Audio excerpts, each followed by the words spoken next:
एक मुसलमानों की जमात है, उनके साथ अलायंस रखती। उनका सदर हमारे मुख्यमंत्री का बड़ा तोता है।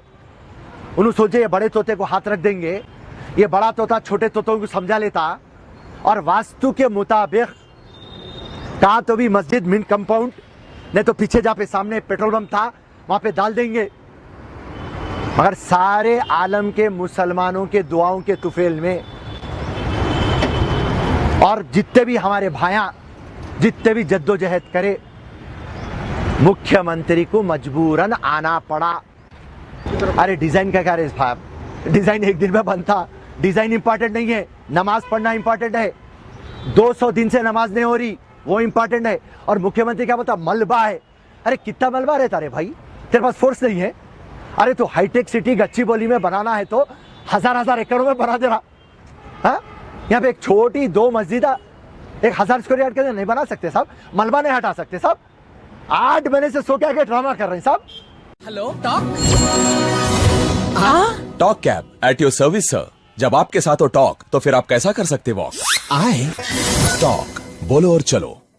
फिरोज साहब, लगातार आप लोगों को बोलते हुए सेक्रेटरी की मस्जिदों के से एहतजाज कर रहे थे जी, लेकिन होम मिनिस्टर साहब इससे पहले बोले कि मस्जिद बन जाएंगी, थोड़ा मलबा गिरा बोल के बोले। आप लोगों को एहतजाज देख के चीफ मिनिस्टर तेलंगाना के बोलते 26 जनवरी के दिन बोलते तो सेक्रेटरी पे आए, विजिट करें, वहाँ पर मस्जिद तामीर करने का ऐलान करें। इसको कैसा मानते हैं आप? देखिए, सबसे पहले मैं आपको ये बोलना चाह रहा हूँ, चीफ मिनिस्टर नहीं, चीफ मिनिस्टर का बाप बनाना पड़ता मस्जिद। और मैं आपको एक पिक्चर देने के लिए कुछ बोलना चाह रहा हूँ कि मस्जिद शहीद हुई जुलाई 7, 8, 9, 2020 और 10 तारीख जुम्मा मुख्यमंत्री का बयान आता कि मस्जिद डैमेज हुई। और उसके बाद में 4-5 दिन के बाद हाई कोर्ट के अंदर कोई एक शख्स पब्लिक इंटरेस्ट लिटिगेशन डालता, PIL। उसमें गवर्नमेंट का एडवोकेट जनरल बोलता कि मस्जिद डेमोलिश हो गई, शहीद हो गई। और उसके बाद से कांग्रेस पार्टी पहली पार्टी है जो एहतजाज शुरू करी। और मैं आपको पहले से बोलना चाह रहा हूँ, यहाँ पे मैं कोई सियासी नज़रिए से नहीं बात कर रहा हूँ, कोई पॉलिटिकल माइलेज नहीं लेना है, कोई पॉलिटिकल बेनिफिट नहीं, मगर मैं एक पिक्चर देना चाह रहा हूँ आपके सामने। जब एडवोकेट जनरल बोला कि मस्जिद शहीद हो गई तो हम जाके सेक्रेटरीट के पास एहतजाज करें।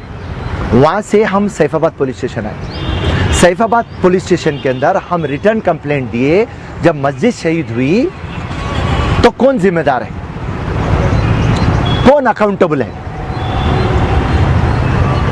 और उसके बाद हम वहां से निकले, 2-4 दिन के बाद वक्फ बोर्ड के पास धरना करे।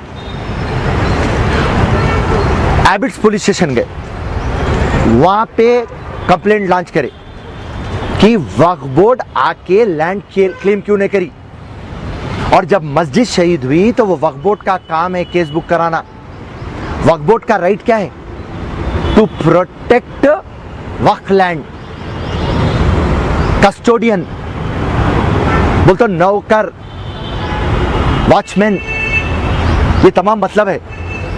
आप वक्फ बोर्ड सेक्रेटरीट से मेरे हिसाब से 1.5 से 2 किलोमीटर है। वक्फ बोर्ड चेयरमैन से ले लेके मेंबर तक, CEO तक, एक भी जने सेक्रेटरीट का दौरा नहीं करे, कंप्लेंट क्यों फाइल नहीं करे आप? तो इसका क्या मतलब है? गवर्नमेंट और वक्फ बोर्ड दोनों मिलके कॉन्स्पिरेसी करे, हैंड इन ग्लव्स। उसके बाद में सैफाबाद से वापस हमारे को आता एक नोटिस कि हम केस नहीं बुक करते, टेक्निकल वे में गए तो कॉग्निजेबल ऑफेंस नहीं है। एबिट्स पुलिस स्टेशन से भी सेम बात करते आप कि हम वक्फ बोर्ड के ऊपर केस नहीं बुक कर सकते, हम केस क्लोज करते, FIR मैंडेटरी नहीं है। तो हमारा फिर वहां से हम निकले, हम गवर्नर से मिलना चाहे। और जब गवर्नर से हम मिलना चाहे तो गवर्नर हाउस में 10 जने कोविड-19 पॉजिटिव पाए गए। तो गवर्नर साहिबा बोले कि मैं अपॉइंटमेंट नहीं दे सकती, मसला क्या है। तो हम वो टाइम पे बोले सेक्रेटरीट की मस्जिद और मंदिर का मसला है। तो मैडम बोले एप्लीकेशन आप भिजा दीजिए, मैं देखता हूँ। और कोविड-19 की वजह से मैडम अपॉइंटमेंट नहीं दिए। उसके बाद हम क्रिमिनल कोर्ट में जाके कंप्लेंट्स डाले कि एबिट्स पुलिस स्टेशन में हम वक्फ बोर्ड के ऊपर केस डालना चाहे, वक्फ बोर्ड अपनी ड्यूटी नहीं करी, और सैफाबाद पुलिस स्टेशन के अंदर हम कंप्लेंट डाले, कोई ना कोई जिम्मेदारी लेना। क्योंकि सेक्रेटरीट आता जीएडी, जनरल एडमिनिस्ट्रेशन डिपार्टमेंट या municipal department, RNB department, contractor, at least Poclain चलाने वाला ड्राइवर, प्रिंसिपल सेक्रेटरी, कोई ना कोई एक अकाउंटेबल होना।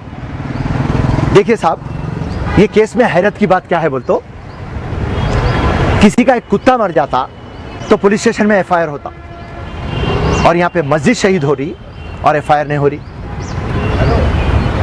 उसके बाद में हम हाई कोर्ट जाते। हाई कोर्ट हम क्यों गए? इसलिए गए क्योंकि हम principal secretary home, DGP, commissioner, हर जगह कलेक्टर हैदराबाद को हम रिप्रेजेंटेशन दिए कि आप 20 जनों को नमाज पढ़ने का परमिशन देंगे, कौन सी भी जमात के रहने देंगे, ये पॉलिटिकल नहीं है। मस्जिद का जब भी थी तो मस्जिद के पास नमाज पढ़ना है, मगर कोई भी हमारे एप्लीकेशनों को आंसर नहीं दिए। मजबूर होकर हम हाई कोर्ट गए, चीफ जस्टिस के पास रिट पिटीशन डाले कि 20 जनों को टेम्पररी नमाज पढ़ने का परमिशन दो। और कोर्ट चीफ जस्टिस गवर्नमेंट को ये बोली कि 4 वीक के अंदर आप काउंटर देइए, और आज को 100 दिन के ऊपर हो गए, काउंटर नहीं डाली।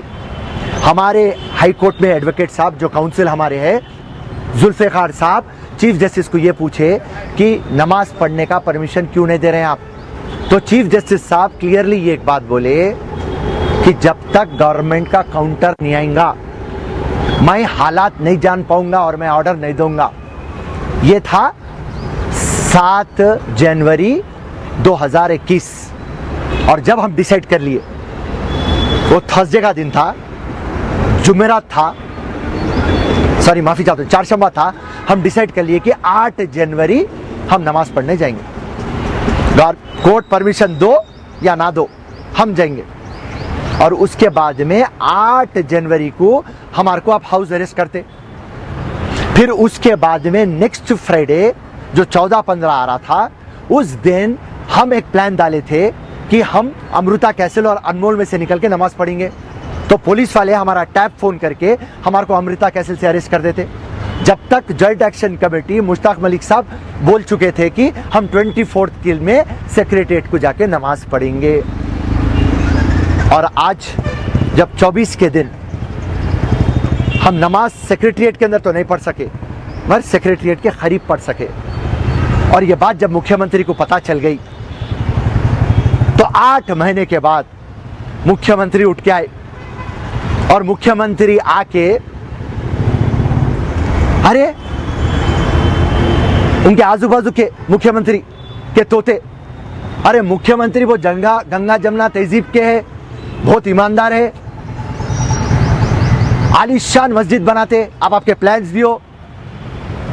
अरे भाई साहब, मैं मुख्यमंत्री को बोल रहा हूं, लालीपापा नको दो मुख्यमंत्री, तुम हर एक मामले में तुम लालीपाप देते। तुम फिर से एक टाइम आ गया 8 महीने के बाद। अगर से ईमानदार मुख्यमंत्री है आप, तो किस ना किसी को अकाउंटेबल ठहराओ।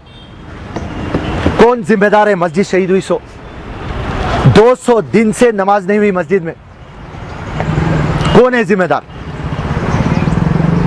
वक्फ बोर्ड में आप किसके ऊपर तो भी एक्शन लिए, किसको तो भी आप सस्पेंड करें, किसके ऊपर तो भी आप एफआईआर बुक करें, किसको तो भी आप डिसमिस करें, किसको तो भी आप जेल को भेजाए।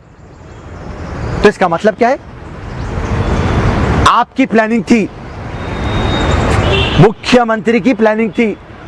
मुख्यमंत्री क्या समझे थे कि एक मुसलमानों की जमात है, उनके साथ अलायंस रखती, उनका सदर हमारे मुख्यमंत्री का बड़ा तोता है, उन्होंने सोचे ये बड़े तोते को हाथ रख देंगे, ये बड़ा तोता छोटे तोतों को समझा लेता और वास्तु के मुताबिक था तो भी मस्जिद मिन कंपाउंड, नहीं तो पीछे जहाँ पे सामने पेट्रोल पंप था वहां पे डाल देंगे। मगर सारे आलम के मुसलमानों के दुआओं के तुफेल में और जितने भी हमारे भाइयां जितने भी जद्दोजहद करे, मुख्यमंत्री को मजबूरन आना पड़ा। और एक मलकपेट के एमएलए साहब है, उन्होंने सोशल मीडिया में बता रहे ऐसा नक्शा है वैसा नक्शा है। अरे भाई, मस्जिद जब शहीद हुई थी जुलाई में 7 महीने से, कहां थे साहब तुम लोग? और मैं मुख्यमंत्री और पूर्व हम लोग ये समझाना चाह रहे, अरे भाई आलीशान मस्जिद तुम बनाओ मगर नमाज पढ़ाओ। मलबा है बोल रहे, अरे भाई मलबा था कि आग का दरिया है, हम पढ़ लेते ना नमाज। आप मलबे को तो साफ नहीं कर सके, आप बोल रहा था मलबा है, सारा तेलंगाना के वो मलबा साफ कर देता था। मजबूर हो गए आप, मजबूर होके आके आप फिर लॉलीपॉप दे रहे। तो रही बात, फर्स्ट मुख्यमंत्री को बोल रहा हूं मैं, फिर से बोल रहा हूं, आप नहीं आपका बाप बनाता मस्जिद, मगर मस्जिद को जो शहीद करे उनको किसी ना किसी को सजा दो, जब मैं समझूंगा कि तुम ईमानदारी मुख्यमंत्री है।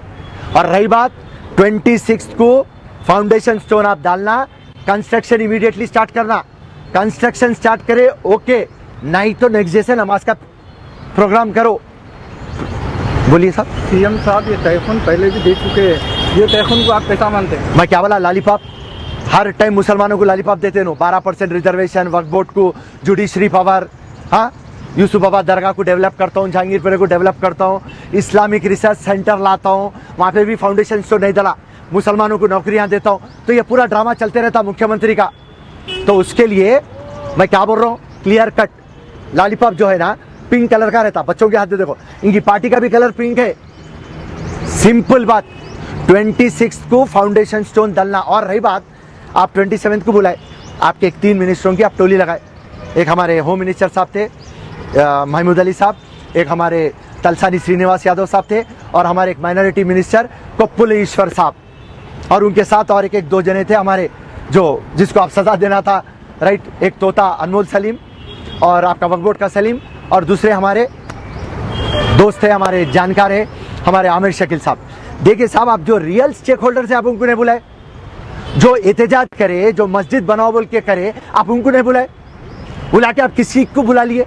और फिर आप बोल रही कि 10 तारीख को बुलाते, और मैं आपके सामने बोल रहा हूँ 10 तारीख को अगर से बुलाने का है तो फिरोज खान को भी बुलाओ, मगर मैं अपने खून से लिख के देता हूँ फिरोज खान को नहीं बुलाते। क्यों? फिरोज खान की फितरत है, हाँ में हाँ नहीं मिलाता, और अल्लाह के घर के मामले में तो नामुमकिन है, राइट। फिरोज साहब कल जो परसों मीटिंग हुई थी उनकी, की मीटिंग के दौरान में भी एक सियासत चालू हो गई, हमको नहीं बोला, इनको नहीं बोला, जिसको जिम्मेदारी थी जो एहतजाज कर रहे थे हमको बुलाना जरूरी था, वहाँ पर नहीं आए। लेकिन जो टीआरएस के लोगों को जो जिसको जिम्मेदारी दी है वो लोग के बयान सुने, आप एक किस्म के अलग अलग बयान आ रहे हैं, इसके ऊपर कैसा लगा सकते हैं? अरे साहब, सिंपल टीआरएस के बारे में नहीं मालूम तुम्हारे को? मुख्यमंत्री बयान नहीं देते, मुख्यमंत्री जाके फार्म हाउस में सोते रहते, मुख्यमंत्री थी मोहताबरी से सेक्रेटरिएट बना रही, सेक्रेटरिएट में कब बैठे उन्होंने बोल के? मुख्यमंत्री जब भी स्टेटमेंट देते उनके तोते आ जाते अतराफ, हमारे मुख्यमंत्री ऐसे थे वैसे थे ऐसे थे वैसे थे, राइट। चलो जैसे भी थे, पर मुख्यमंत्री को ओपनली बोल रहा हूँ, मस्जिद शहीद हुई, कौन अकाउंटेबल है? आपकी गवर्नमेंट पे आप बोलते हैं ट्रांसपेरेंसी है, मेरे पास अकाउंटेबिलिटी है, मैं ईमानदार हूँ, मैं बेंचमार्क क्रिएट करता हूँ, मैं हर चीज़ इंसाफ करता हूँ। अरे भाई, मस्जिद शहीद हुई, किसको सजा दे रहे तुम? वक्फ बोर्ड को पहले बर्खास्त करो, राइट। या तो वक्फ बोर्ड बर्खास्त होना या तो तुम बर्खास्त होना। गवर्नमेंट और वक्फ बोर्ड मिलकर ये साजिश करे, बस इसका तुम आंसर दे दो, मैं तुम्हारे को बेहतरीन सीएम बोल के, जय केसीआर बोल के बोलूंगा।